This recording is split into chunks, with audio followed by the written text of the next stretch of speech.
So we came back from our honeymoon and we were like, so at this point we had already set up both of our accounts together. We were already doing everything together, but Jeremy's like, oh, well, how much do you have in your savings? And I was like, dear God. And then I was like, well, what did you have? I was like, I got nothing, homie. Okay, you had nothing. And I was like, okay, well. You're like, you have nothing, Grace. Like, even $1,000, not even $100. I was like, I have nothing, Jared. I don't know why we didn't talk. We opened up a bank account together, but we never talked about, like. I don't even think you even realized when we opened our bank account that I had nothing to put into the bank account. Yeah, we never really talked about it. Just my paycheck would go into the bank account. Yeah, and then I asked you, like, how much debt do you have? And you're like, so how much do you owe? And that's when I was like... It was hard for you to even, like, admit it. Yeah. Like, it was like, you kind of struggled. Yeah. And I was like, Grace, how much debt do you have? I was so embarrassed. It was hard. Like you had credit card debt. I had credit card debt. I had student loans and I knew you had student loans. I just didn't know how much. Yeah. So I had the debt, and then when I asked him, well, kind of like, I felt attacked. So I was like, well, how much debt do you have? And you were like, nothing. No, I had a car. Well, a car, but a car is kind of like normal for people to have, as a debt. And like student loans too. So I kind of knew, but I just didn't know how much. We never really talked about money. We didn't talk about it before we got married. No. We didn't have any premarital counseling or anything like that. No. We just knew that we kind of like.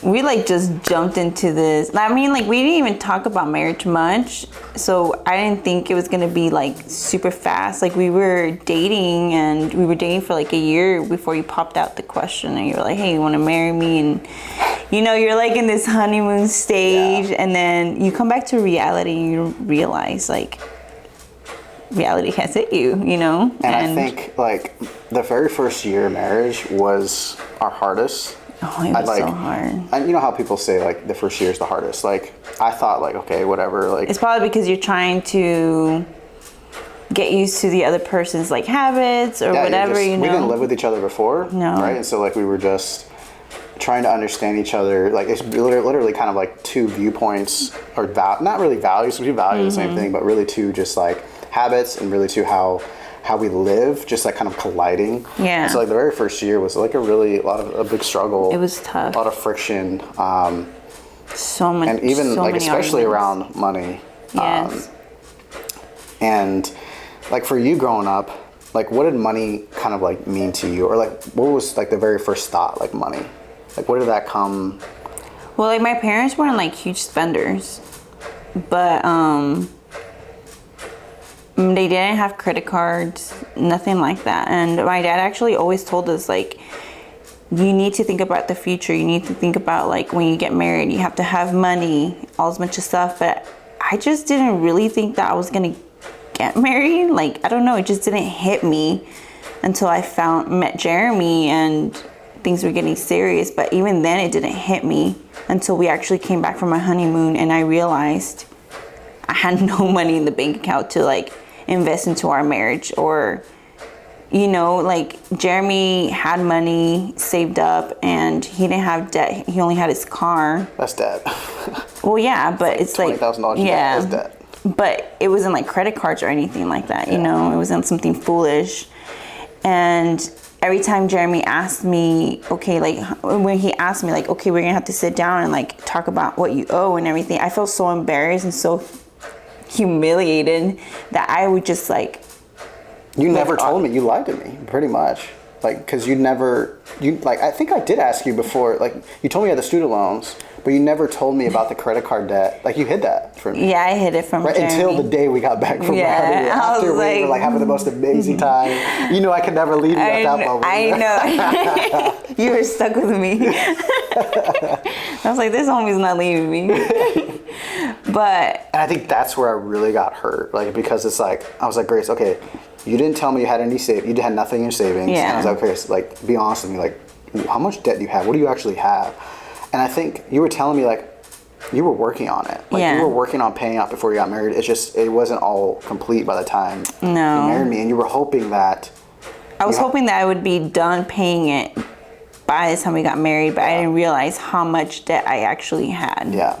Until we actually like kind of sent a letter down. out to the credit bureaus, or like, you know, Well, we first sat down and like went over like, okay, how much do I owe? And then when I looked at the numbers, I was like, oh, okay. well, yeah, that's what we had to like look at, like Experian or like the credit bureaus to see like what debt you actually owe to certain people. And you owe debt that you didn't even I didn't even know. you didn't even realize. And so it was like that. And for me, like, and from kind of how I was raised, like when money wasn't really talked about in the home, it was just, I just had a lot of anxiety around money, just financial anxiety, just because we had enough, but never like more. I grew up a single parent, 4 kids. And so it's like, never really had enough, but my mom did her best. And so I just always had this anxiety growing up. So it's like, I knew I never wanted to like, or at least I knew kind of where my money was at. It doesn't necessarily mean I was great with money, which I wasn't, because I still didn't know what to do with it. Yeah, but you were just like hoarding it in, but you didn't know what to do with it. I didn't know what to do or how to use it. And then me is like, give me all the money and I know what to do. Yeah, right. You just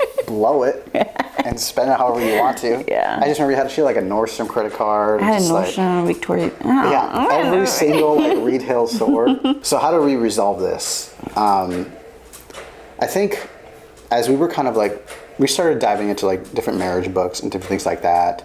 Yeah. But I think what really resolved it, we realized like money is just a symptom like of a deeper issue for us, and like how we handled money and how we managed money was a result of what and how we were raised like in the past. And so it's like, I kind of like, for us, like I remember us just like being open and communicating about our various like habits and just our past trauma, I guess you can say. And I remember opening up to you and saying like, you know, I just had a lot of anxiety around money, right? Because I just didn't have it, you know, and I grew up with a father that provided. And so it's just like, I think I knew something had to do with that. Yeah. And then you started asking questions and pressing and really trying to understand that. But I really think us being open with each other, that was really kind of the healing process. Yeah. You understanding where I came from, but also understanding where you came from, because a lot of the debt was because of your brother. I don't know if you want to talk about that. Well, it wasn't like my brother. It's just that I also got comfortable with my parents. Like, I live with my parents, and you know, like I never saw debt with my dad and my mom. Like, my dad pretty much owned everything he had, and it was tough when my dad had to let go of everything just to provide for my brother's insurance when he was diagnosed with cancer. That really hit my parents really. It was really rough. It was a really rough time. I didn't realize that we were gonna, I don't know, it was just more like humbling, you know, like my parents didn't care. I mean, at this point, we didn't care about anything. We cared about my brother's health and just wanting him to get better. But for me, spending money, it was like, I don't know, it was just, like I was just secure with my parents. Like I didn't think I was gonna need anything. I could spend money and I could just go to my dad and be like, hey, can you provide gas money for me? Or, you know, like my dad wasn't gonna kick me out of the house, even though he asked me to pay rent and I didn't do it. Because I knew that he wasn't gonna kick me out for not paying him rent money. You know, he's my dad. And I think I took advantage of that, and you know, that was a huge blessing. I should have been saving money. I should have been doing something else with that money that I was getting, because I didn't pay rent or a car. I didn't pay for anything. And so I think I took advantage of that situation that I didn't realize once I was on my own with my husband, it was going to affect him too. Yeah, so we had a lot of money fights, but what really hurt me was that you were hiding things. Like, I was just so embarrassed and so ashamed, and it was kind of dumb of me to do that, you know, because if you're gonna be with somebody, they're eventually gonna find out, so you might as well be upfront with them. But for me, I was just so embarrassed because I knew that I came from a family that I had my mother and my father, and I had everything growing up pretty much. and then Jeremy comes from a family that is just his mom providing for them, and he has all his money saved up. And so I felt embarrassed, like I should be the one that had like a savings account, you know. You were already living on your own. Maybe you should have been the one that was kind of like struggling financially, but it was vice versa. And so I felt so embarrassed. So I hid it from Jeremy, and I think that's what I hurt you the most, because when I actually told you how much money I had, you were like, excuse me? Yeah. It was really tough. So I think like a really like a tip that we wish that we could have implemented earlier was get premarital counseling, or just at least if you don't, like be open with each other from the beginning and literally talk about money. I don't know what it is. I don't know if it's just in the Christian community or whatnot. It's kind of like a taboo subject.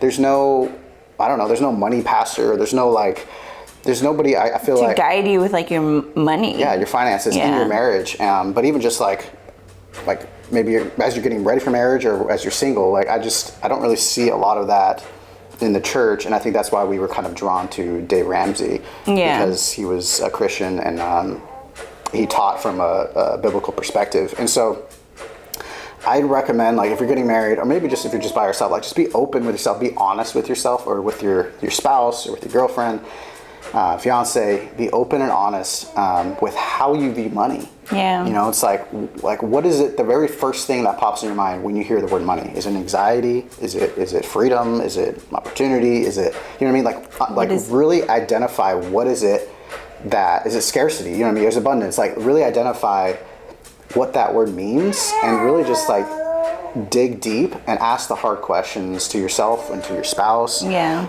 If you don't decide to have premarital counseling. You think that you're gonna hurt that person by being honest, but in reality, yeah, it's gonna hurt them, and it's probably gonna be like shocking. But it's better for you to be upfront at first than actually prolonging, like kind of like what I did, and actually making the situation even worse. Yeah. So I think that just being honest, hey, if that person wants to be with you, they're going to be with you for the good or bad, you know? Yeah. In the good and bad, so. And then I would say, I guess another tip would be like attack the problem and not the person. Yeah. Right? And so like I think that's why you felt attacked, because I was always really I was pretty harsh. Yeah, you were harsh with me. Like, why would you do something like that? Like, what went through your mind? Or like what? I just felt so judged sometimes when he would like talk to me, you know, and so I felt more ashamed, so much more embarrassed so like, yeah, he didn't make the situation better. You didn't make the situation better. Exactly, because I was attacking you instead of the problem. And try to focus on, hey Grace, how can we, I know you have this debt, okay, so how can we move forward and proceed with this together? And once that clicked for me, then things started getting better. And we worked together as a team. It's not your debt, it was our debt. And so once I realized that, right, I'm married, okay, we're a team now, what's yours is mine, mine is yours, and we attacked it together. And I knew some things, you taught me some things, I taught you some things, and so we learned together and tried to accomplish it together. Because I mean, we're married now, so it's like there's nothing. Her struggle is my struggle, right? If she's mad, I'm going to be upset, right? If she's happy, I'm happy, and vice versa as well. So it's like there's no point in trying to just kind of like go your separate ways. That's not going to work when you're married. Yeah. It's just going to make life worse. It's going to make life a lot worse. Yeah. And I think the final tip that I would leave is don't dream to get out of something. Yeah. Dream to pursue something. Like, that's very important. Dream together. And I feel like for the first year of marriage, we were just trying to like figure things out, and we're trying to just get out, right? Yeah. Get out of each other's hair and stop bugging each other. But instead of like making a plan and like dreaming together and how we and what we actually wanted, and like what we actually wanted to accomplish together with our money, with our time, and with our talent.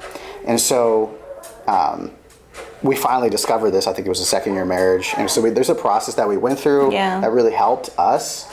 And we have a free guide below if that's something that you want to work on. Yeah. But those are really 3 things that really helped us to kind of get over our money fights. And like I said, we realized that it's just a symptom. Like money issues, like it's a symptom of what's going on deeper inside of you. And once we were open with each other, and that's what she, like, I love it, because she's like, Jeremy, I'm your best friend. Like, it doesn't matter what you do, I'm here with you. Like divorce is never not an option. No. And so it was hard for me to see that because, you know, my mom was divorced twice. And so it's like, I don't know if that has anything to do with, you know, me like not trusting you or like being open because I was scared that, you know, I don't know what you were going to do. Yeah. So there's a lot of fear like in between that. But I realized like I can be completely honest with you and you're going to be there to support me. And I'm the same. Yeah, and vice versa too. Yeah. And so like, I feel like that's what makes us stronger. Yeah. And I think that's a lot of, like that has to do with a lot of people like being hush hush about like their money, not wanting to like talk about it, because sometimes you're like, what if things don't work out and I already opened up to this person about all my finances, or what if like I'm open with this person and then they don't want to be with me. But it's better to just take that risk and be open with that person from the get-go and see where it goes from there. Yeah. I mean, if the person really loves you, they're gonna fight with you and they're gonna make it better for you. I think you kind of said it there. Like, let's wrap it up. But I think this is a really taboo subject, and so we really wanted to just be open with it. Yeah. Because I know you might be struggling with this, or maybe we can help you prevent you from struggling with this. Yeah. Right. So just kind of learn from us, learn from our mistakes. But appreciate you for watching, and we're gonna go take care of our son now because he's up. He's ready to eat. And he's ready to eat. So we'll see you in the next video. Bye.